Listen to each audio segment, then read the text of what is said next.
Hoje a gente vai estar falando de teologia propriamente dita. A palavra teologia se refere ao estudo de Deus e ela é mais ampla também, se refere a todos os outros estudos pertinentes a Deus. Jesus Cristo, Espírito Santo, bibliologia, tudo pertinente a dentro de um contexto das doutrinas. É uma abordagem que é ampla e não apenas a respeito de Deus na sua trindade. Tem alguns conceitos de teologia, a gente não consegue ter uma definição clara de Deus. Quem Deus é? Deus se revelou, nós não conseguimos compreender a revelação plena dele. Nós somos seres finitos. Quando a gente fala de eternidade, a gente está falando de uma coisa que a gente tenta imaginar, mas para nossa mente finita poder explicar isso, somos limitados. E para compreender isso mais ainda. Mas um conceito, algumas definições nos ajudam a caminhar. Então, quando a gente também está falando de conhecimento de Deus, é assim também. A gente vai aprendendo coisas melhores, maiores, mais importantes, alguns conceitos, mas a gente não consegue progredir se a gente não acrescenta informação, conhecimento, revelação a respeito disso. E conhecer Deus é um progresso, aí eu diria infinito, né? Que a gente só vai conhecer na plenitude, quando estiver lá com Ele. E na realidade a gente vai ver Deus na pessoa de Jesus.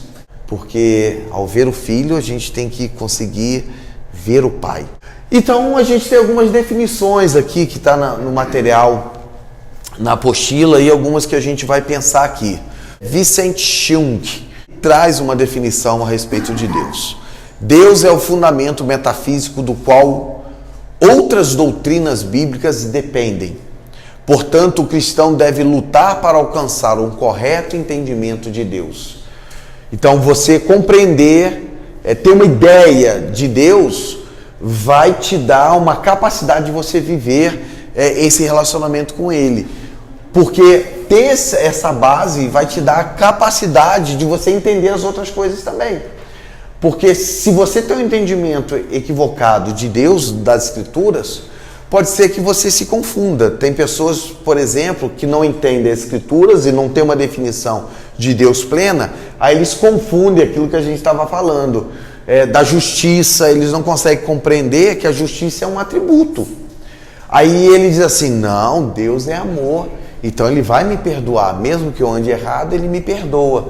Então ele não conseguiu entender a plenitude de Deus, porque Deus é amor, é óbvio, mas Deus é justiça também, Deus é imutável também, entende? Então nas Escrituras, quando a gente enxerga a justiça de Deus, a gente consegue compreender algumas doutrinas que aparecem.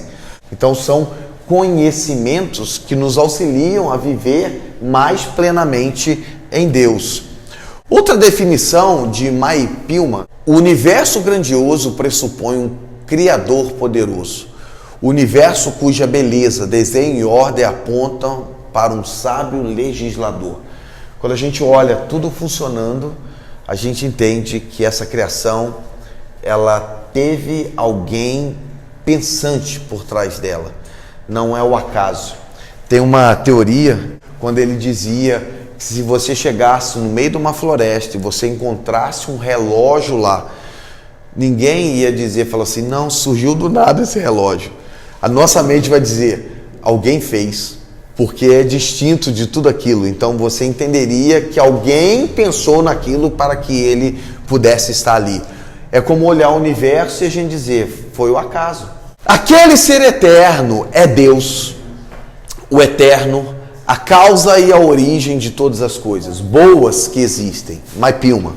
E Landson diz assim, se a ideia for verdadeira, digna e correta, o sistema será igualmente verdadeiro, digno e correto. Ele diz que se a gente entender que todas as doutrinas bíblicas dependem de um pensamento correto a respeito de Deus. Então ele segue isso. Então, qual é a importância da teologia?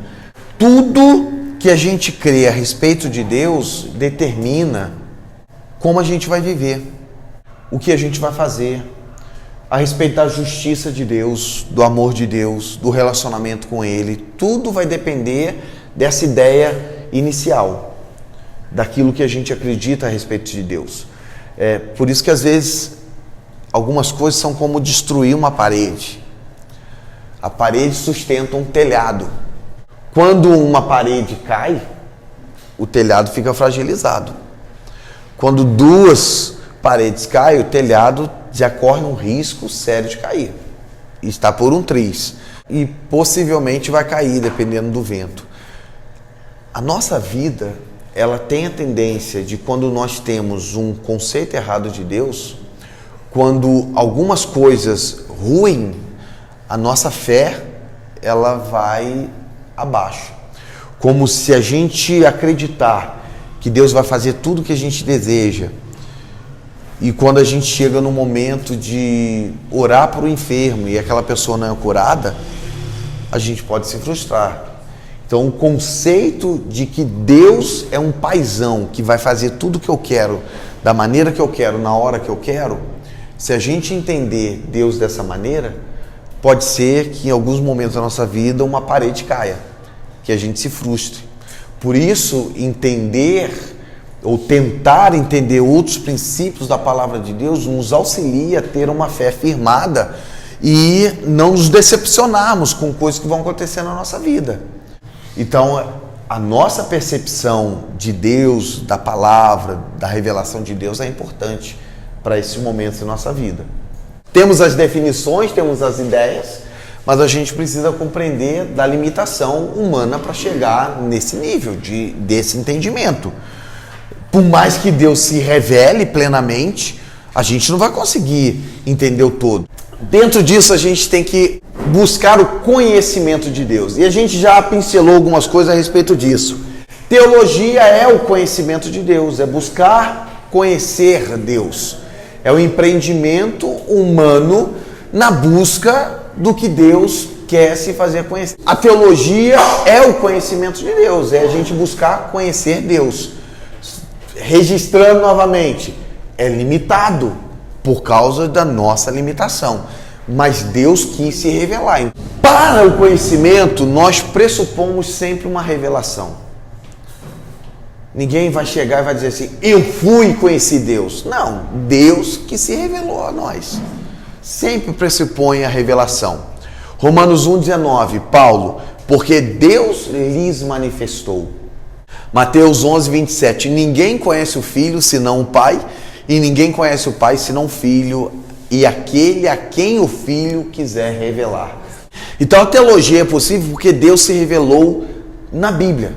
Deus inicialmente se revela, só que depois ele inspira alguém a registrar essa revelação. Então é o segundo momento.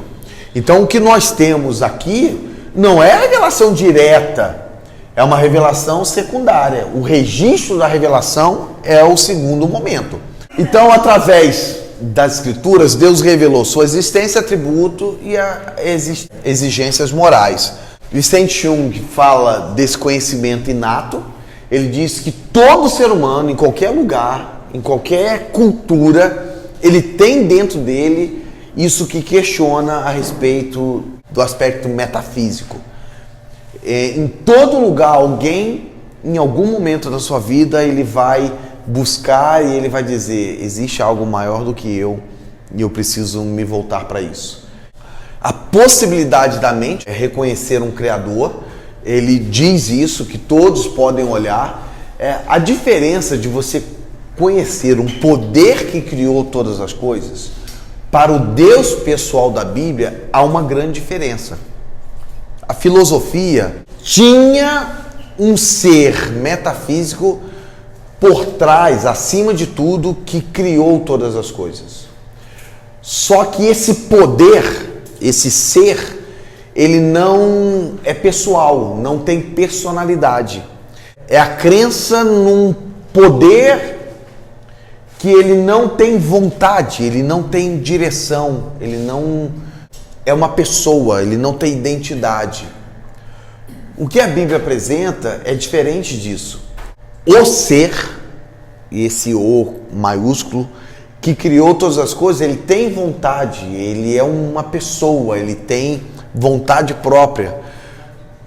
Então, reconhecer o Criador, que existe um ser ou um poder criador, é diferente de conhecer o Criador com uma face, que é uma pessoa. Por que então esse homem ele não reconhece Deus tão facilmente? Eu já citei uma causa, que é o problema da queda, e o segundo problema é a finitude e a limitação humana, do que é natural conhecer aquilo que é sobrenatural. Grande é o Senhor e muito digno de ser louvado, a sua grandeza é insondável. E Deus então quis revelar, e como que a gente vai compreender a plenitude disso? Ele vai se revelando, ele se revelou na palavra e ele vai trazendo essas revelações, mas como a gente vai conhecer o amor pleno de Deus, a luz perfeita dele, a justiça dele em plenitude, mas a gente não consegue todo o poder e sabedoria. Natureza de Deus. Quem é e que é Deus? Fica como se fosse um objeto, né? Langston diz assim: Deus é espírito pessoal, perfeitamente bom, que em santo amor cria, sustenta e dirige tudo. Então ele estabelece a pessoalidade, ele estabelece a ideia de santidade de Deus, a bondade de Deus, que Deus é santo e criou as coisas em amor. Ele criou, sustenta e dirige tudo. A definição bíblica de Deus encontra-se nos nomes de Deus, pois eles envolvem o caráter. Mike Pillman diz que a melhor maneira de você conhecer Deus é ver como Deus se revelou. E o nome identifica a pessoa. O nome também de Deus nas Escrituras apresenta o caráter de Deus. A pessoa de Deus, quem ele é, quais são as características dessa pessoa, vem pelos nomes. Diz Êxodo capítulo 6, verso 3: aparecer a Abraão, a Isaque e a Jacó como Deus Todo-Poderoso, mas pelo meu nome, o Senhor, não lhes fui conhecido. Ele apresentou como Deus Todo-Poderoso, é o Shaddai, o termo aqui é o Shaddai, mas o Senhor, Javé, aqui é o tetragrama, que eles não pronunciam. Se ele é o Deus Todo-Poderoso, Criador, Elohim, aqui, agora, ele está se dando a conhecer pessoalmente. É uma pessoa, agora ele está apresentando uma face. Quando eu falo de face, eu estou falando de você apresentar suas características, suas virtudes. Um Deus que faz uma aliança. E os nomes envolvem muito isso. A Bíblia apresenta uma linguagem antropomórfica, ou seja, uma linguagem que fala e apresenta Deus em termos humanos. Ele queria se representar aos homens, ele queria ser conhecido pelo homem. Então ele se apresenta com uma linguagem que esse homem possa conhecê-lo. Então dentro disso, a gente precisa entender que a Bíblia é essa revelação, mas a revelação está no todo das Escrituras, porque às vezes a gente conhece também uma parte, um versículo bíblico é a verdade, mas não é toda a verdade. Porque às vezes a gente faz uma doutrina ou baseia a nossa vida em cima de um versículo bíblico. Ele é verdade? Claro que é, mas ele não é toda a verdade. A verdade está no conjunto dos livros e da revelação, e não apenas num versículo. Qual é a limitação? Gruden diz assim: jamais poderemos descrever ou compreender a plenitude do seu caráter. Ainda que ele vai se revelando, mas essa plenitude a gente já, conversando aqui, identificou que vai ficar difícil a gente alcançar isso. Nomes de Deus mais encontrados nas Escrituras, que é o que a gente vai tentar agora descrever a respeito disso. Eu já falei sobre esse nome, Elohim. Elohim é Deus, a ideia de Deus, um Deus criador. Descreve ou expressa o poder criativo e a onipotência de Deus, de trazer à existência as coisas do nada, ex nihilo, do nada. Então Deus cria do nada, usa a sua palavra e as coisas vieram à existência a partir da palavra de Deus. O plural a gente usa lá no Antigo Testamento quando diz assim: façamos o homem nossa imagem e semelhança.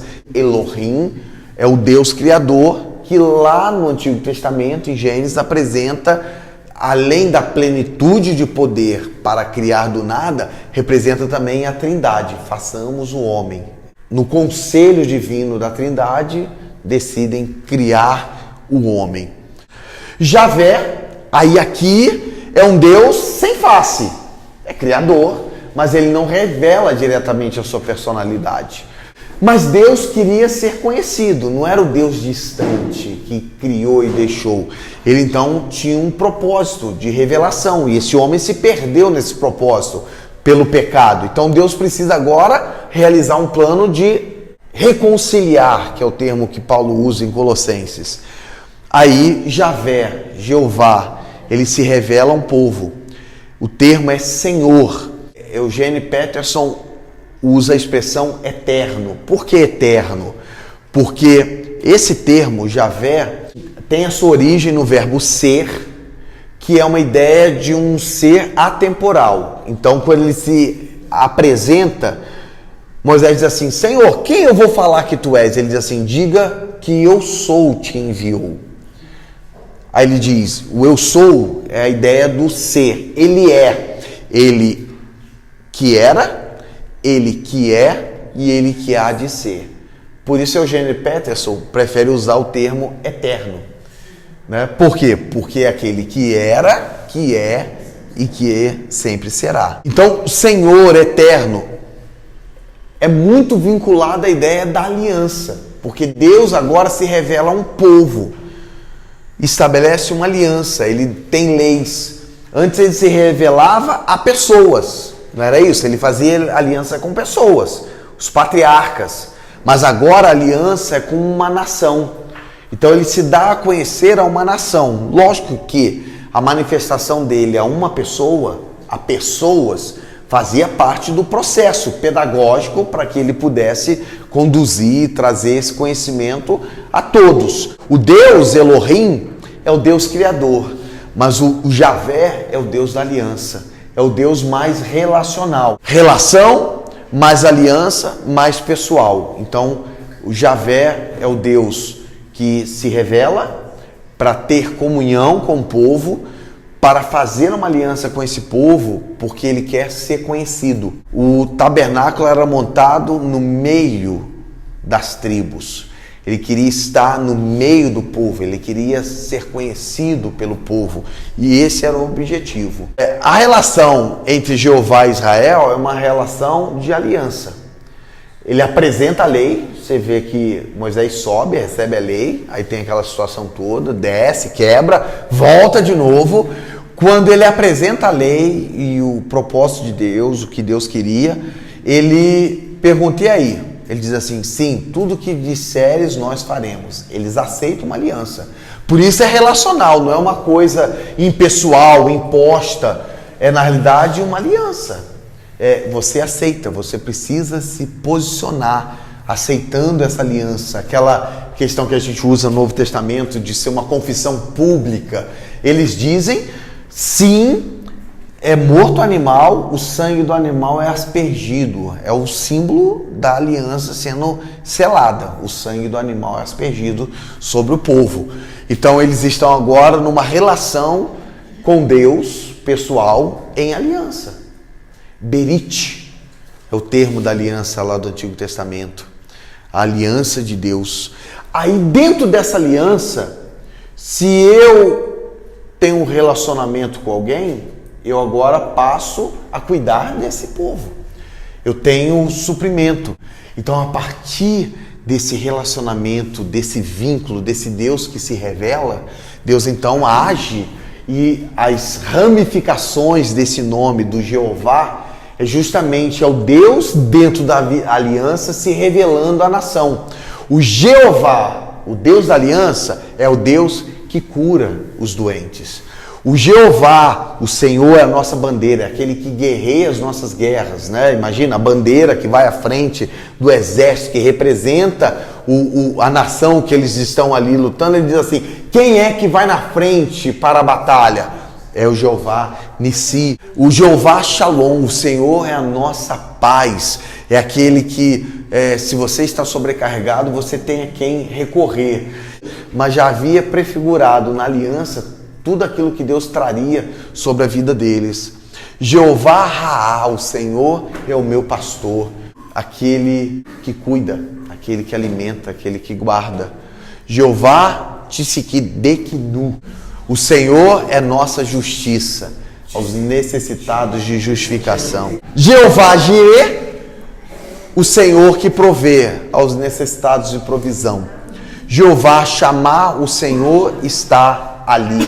Outra terminologia que é usada é o prefixo El, que é vinculado a Deus no sentido de simplesmente ser traduzido por Deus, mas sempre acrescenta uma ideia de superioridade. El Shaddai é o Deus mais poderoso do que os deuses do Egito. Então ele é superior a esses deuses do Egito. E é o termo que ele usa mesmo lá. Quando Moisés vai falar algo, ele diz assim: Moisés, você vai falar a ele e eu vou mostrar para Faraó que eu sou o Deus, o El Shaddai.